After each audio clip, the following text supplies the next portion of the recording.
My fiancée said, "I'm not signing a prenup, but I need you to add me to your house deed before the wedding to show trust." I replied, "Let me think about it." Then I had the house appraised. Turns out her lawyer friend was actually her affair partner planning to force a sale. When I confronted them both with the PI photos at her bridal shower, original post I, 41 male, am sitting in what used to be our bedroom, staring at the engagement ring she left on the dresser. 3 months ago, I thought I was the luckiest man alive. Now I'm just another guy who learned that when someone shows you red flags, you better pay attention. Met Rebecca, 36, 2 years ago, at a charity golf tournament. She was volunteering. I was playing badly. She laughed at my terrible swing. I bought her a drink. Classic meet cute, right? She was everything I thought I wanted. Beautiful, ambitious, worked as a marketing director at a tech startup. We clicked instantly. I'd been divorced for 5 years, had my life together. Good job as a senior engineer, nice house I'd bought after the divorce, decent savings. Rebecca seemed to appreciate that I was stable, mature, had my act together. She'd complain about guys her age being man-children, and loved that I owned my home, had a real career, wasn't playing games. We got engaged last year. Small proposal, just us at her favorite restaurant. She cried, said yes, posted it everywhere. Her friends were thrilled. My friends were cautiously optimistic. My buddy Dennis kept saying, "Seems fast, bro," but I figured he was just bitter from his own divorce. Then 3 months ago, wedding planning in full swing, she drops this bomb over dinner. So I've been thinking, I'm not comfortable signing a prenup. It feels like you're planning for our marriage to fail. I set down my fork. Rebecca, we discussed this. I have the house, retirement accounts, some investments, you have student loans. A prenup protects both of us. But if you really trusted me, you wouldn't need legal documents. Actually, she paused, twirling her wine glass, I think you should add me to the house deed before the wedding, to show you're serious about us being equals. I nearly choked on my water. Add you to the deed? On the house I bought myself? Partners share everything, Tom. If you're not willing to share your life with me, why are we even getting married? The entitlement in her voice was something new, or maybe I just hadn't noticed it before. Let me think about it, I said, trying to stay calm. She smiled, reached over, squeezed my hand. I knew you'd understand. My friend Bradley is a lawyer. He can handle the paperwork, make it super easy. Bradley. She'd mentioned him before. Some lawyer friend from her CrossFit gym who was so helpful with legal advice. Never met the guy, but she brought him up a lot lately. That night, something felt off. Really off. Update 1. The next morning, I called my divorce lawyer, Peterson. Good guy, helped me keep most of my assets in the divorce, explained the situation.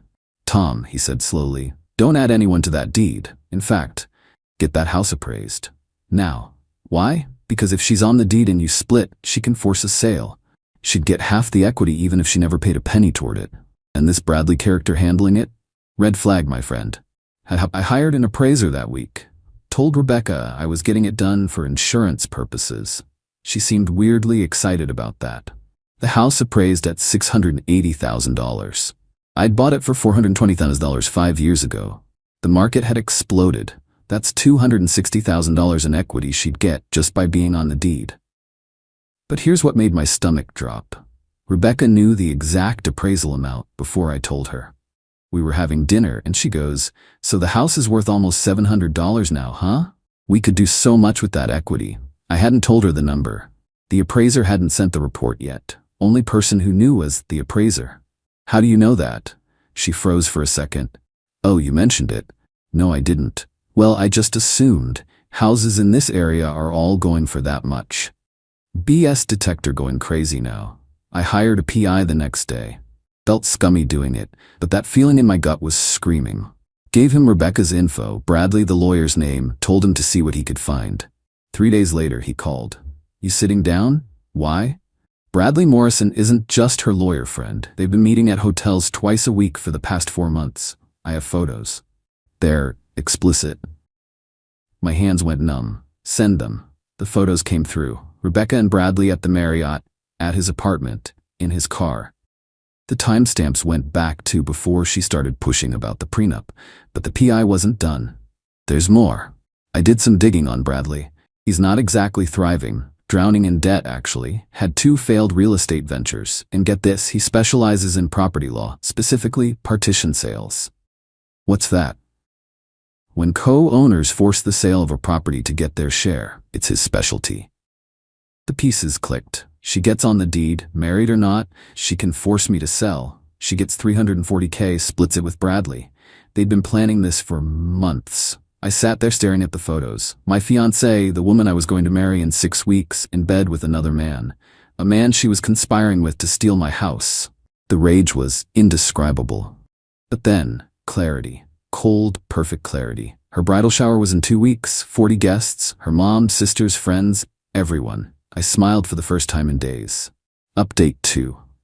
The next 2 weeks were Oscar-worthy on my part.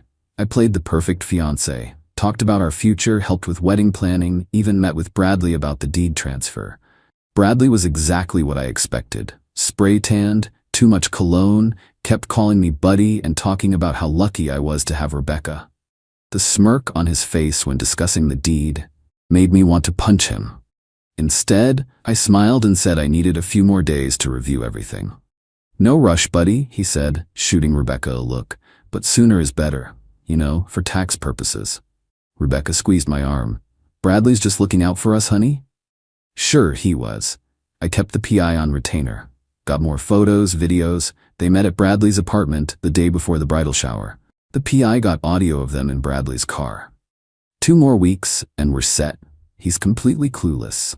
Laughing, I almost feel bad. Almost. He's sweet but so boring. Once we get the house sold, we can finally be together for real. How much are we getting again? At least $300K after the sale. Maybe more if the market keeps going up. God, you're brilliant. I learned from the best, baby. The sound of kissing. I threw up in my office trash can. The bridal shower was at Rebecca's sister Nicole's house. Big backyard, tent rental, the works. I wasn't supposed to be there. Girls only event. But I had a delivery to make. Showed up at 2 p.m. Peak party time. Could hear the laughter from the street. Rebecca's mom, Janet, answered the door. Tom, what are you doing here? This is bad luck. Hi, Janet. I have something important to share with everyone. About the wedding. She looked confused but let me in. The backyard was decorated in white and gold. 40 women, champagne flowing, presents piled high. Rebecca was in the middle, wearing a little tiara that said bride-to-be, opening gifts. She saw me and her face went from surprised to annoyed to fake happy in 3 seconds. Baby, what are you doing here? I walked to the center of the party. Everyone was staring. Ladies, I'm sorry to interrupt, but I have something everyone needs to see before the wedding. I pulled out my phone, connected it to Nicole's Bluetooth speaker. She'd given me the password months ago, and hit play on the audio from Bradley's car. Rebecca's voice filled the backyard. I almost feel bad. Almost. He's sweet but so boring. Once we get the house sold, we can finally be together for real. The silence was deafening. Rebecca's face went white, then red. That's not what it sounds like. I held up the printed photos. Rebecca and Bradley at the hotel. Made sure her mom got a good look.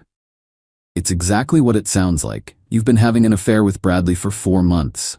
You two planned to get me to add you to my house deed, then force a sale, split the money and run off together. Gasps. Someone dropped a champagne glass. Janet started crying. Rebecca, tell him he's wrong. Rebecca's mask finally slipped. Pure rage.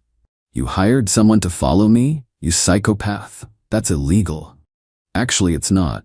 And neither is recording 2 people conspiring to commit fraud in a public parking lot. She stood up, wobbling in her heels. You can't prove anything. Bradley is just a friend helping with legal matters. Right, friends who meet at the Marriott every Tuesday and Thursday. Friends who discuss stealing $300 from me. Her sister Nicole looked disgusted. Becca, what the hell? Shut up, Nicole. You wouldn't understand. Tom's loaded. He can afford it. That house is half mine anyway. I've been living there. For 8 months, I said calmly. Paying 0 rent, 0 utilities, contributing nothing while planning to rob me. Her cousin stood up. I think you should leave, Tom. I'm going. But first, I pulled out a manila envelope, handed it to Rebecca. You've been served. Eviction notice. You have 30 days to get out of my house. Your belongings are already packed. Dennis and Mike are loading them into a truck as we speak. You can pick them up at the storage unit on Riverside. First month's paid. After that, it's on you. She lunged at me. You can't kick me out. We're engaged. Her mom and sister had to hold her back. Not anymore, I said, staying calm. The engagement's off, obviously. The wedding venue, vendors, everything's been canceled. I sent emails an hour ago. Oh, and Bradley's wife got copies of everything too. Figured she should know what her husband's been up to. That stopped Rebecca cold. Bradley's wife? Melissa, lovely woman, pregnant with their second kid. She's filing for divorce Monday, probably taking him for everything he's worth, which isn't much according to my lawyer. Rebecca collapsed into a chair. The rage was gone. Just shock now. Update 3. Left the bridal shower to the sound of chaos. Rebecca screaming, her mom trying to calm her down, guests fleeing like the place was on fire. Nicole texted me later that night. Holy hell, Tom. I'm so sorry. I had no idea. Not your fault. She's losing it. Broke a bunch of dishes, blamed everyone but herself. Mom's devastated. Sorry this ruined your party. Are you kidding? This was the most excitement we've had in years. Also, you're a legend. Got home to find Rebecca had tried to break in. Scratches all around the lock. Doorbell camera caught her kicking the door and screaming. Sent that footage to my lawyer too. Bradley started blowing up my phone. Threats about lawsuits, defamation, harassment. My lawyer shut that down quick with a cease and desist letter. Then Bradley's wife Melissa called me. Tom, I wanted to thank you. For ruining your marriage? She laughed bitterly. For saving me years of my life? I suspected something but could never prove it. He's been moving money around, hiding assets. Now I know why. I'm sorry you're going through this. Don't be. I'm taking the house, the car, and full custody. My lawyer says with the evidence you provided, Bradley's screwed. Small comfort, I guess. Rebecca tried everything over the next week. Showed up at my work crying, security removed her, had her mom call begging me to reconsider. Janet was nice but I held firm. Sent a fake suicide threat text. I called 911 for a wellness check. She was fine, just pissed. Posted on social media about her abusive ex. I posted the hotel photos in response. She deleted everything. Threatened to claim I assaulted her. My lawyer reminded her about the consequences of false police reports. Then came the extinction burst. Sorry, I know that term is overused, but that's exactly what this was. Update 4. 2 weeks after the shower, I'm at work when building security calls. Mr. Thompson? There's a situation in the parking garage. I knew before I even got down there. My truck was destroyed. Windows smashed, tires slashed, asshole keyed into every panel. Rebecca standing there with a baseball bat, crying and screaming. You ruined my life. Bradley won't even talk to me. His wife is divorcing him. My family thinks I'm trash. This is your fault. Security already had the cops on the way. I just stood there recording on my phone. Rebecca, you're on camera destroying my property. I don't care. You destroyed my life. You destroyed your own life. You chose to cheat. You chose to try to steal from me. These are consequences. She swung the bat at me. I stepped back. She missed, fell on her face. Cops showed up right then. Beautiful timing. They arrested her on the spot. Vandalism, attempted assault with a deadly weapon. The damage to my truck was over $12,000. Felony territory. Her mom bailed her out the next day, but the damage was done. Photos of her in cuffs went viral in our social circle. Bradley had already thrown her under the bus, telling everyone she seduced him. And it was all her idea. Real class act, that guy. The best part? My insurance covered the truck damage, and they're going after Rebecca for the full amount plus legal fees. But wait, there's more. Last week, Rebecca's former employer reached out. Turns out she'd been using her company credit card for her hotel meets with Bradley. Thousands in personal charges. They're pressing charges for embezzlement. Her lawyer, not Bradley, he's too busy with his own divorce, reached out about a plea deal. She'll plead guilty to the vandalism, pay restitution, do community service if I don't pursue additional civil charges. I agreed, but with conditions. Full restraining order, permanent. She admits in writing to the affair and the attempted fraud. She pays for my truck damage in full. She never contacts me or comes within 500 feet of my property. Her lawyer said she had no choice but to accept. Final update. It's been 3 months since the bridal shower bomb drop. Time for the final update on this disaster. Rebecca took the plea deal. 6 months probation, 200 hours of community service, full restitution for my truck. The restraining order is permanent. She had to write a letter admitting to everything, the affair, the fraud attempt, all of it. My lawyer has it in case she ever tries anything again. Bradley's life imploded. His wife, Melissa, took him to the cleaners. She got the house, both cars, full custody of the kids, and alimony. His law practice tanked when word got out about the fraud attempt. Last I heard, he was living in a studio apartment and working document review for $25 an hour. Karma's a beautiful thing. Rebecca's working at a call center now. Her marketing career is toast. Turns out embezzling from your employer makes you unhireable in that field. She's living with her parents. Janet calls occasionally to apologize. I tell her it's not her fault, but I can hear the disappointment in her voice when she talks about Rebecca. Nicole and I actually became friends through this. She checks in every couple weeks, says Rebecca still blames everyone but herself. Still thinks I overreacted and ruined her life over a mistake. No accountability whatsoever. Found out some interesting backstory from Nicole. This wasn't Rebecca's first rodeo. She'd done something similar with an ex 5 years ago. Moved in with him, tried to get him to co-sign on a condo, dumped him when he refused. He dodged a bullet. Wish he'd warned me. The wedding vendors were cool about the cancellations. Most gave partial refunds. Lost about $8,000 total on deposits, but considering what could have happened, I'll take that loss. As for me, I'm good. Better than good, actually. Got a promotion at work. Turns out avoiding a catastrophic marriage is great for productivity. Started seeing someone new. Amy, a fellow engineer who owns her own house and actually insisted on a prenup when I jokingly brought it up on our 3rd date. We're taking it slow, but it's nice being with someone who has their own life together. The house is all mine, no complications. Actually refinanced last month at a better rate. That equity Rebecca wanted so badly? Using it to renovate the kitchen. Granite countertops, new appliances, the works. My buddy Dennis? He framed the eviction notice I served Rebecca. It's hanging in his garage with a plaque that says, "Trust your gut, 2024. He brings every new girlfriend by to see it and tell the story. I've become a cautionary tale and a legend simultaneously. Rebecca tried reaching out once through a mutual friend last month. Wanted to apologize and get closure. I declined. She made her choices, I made mine. Some bridges aren't meant to be rebuilt. They're meant to stay burned as reminders. Looking back, the red flags were there.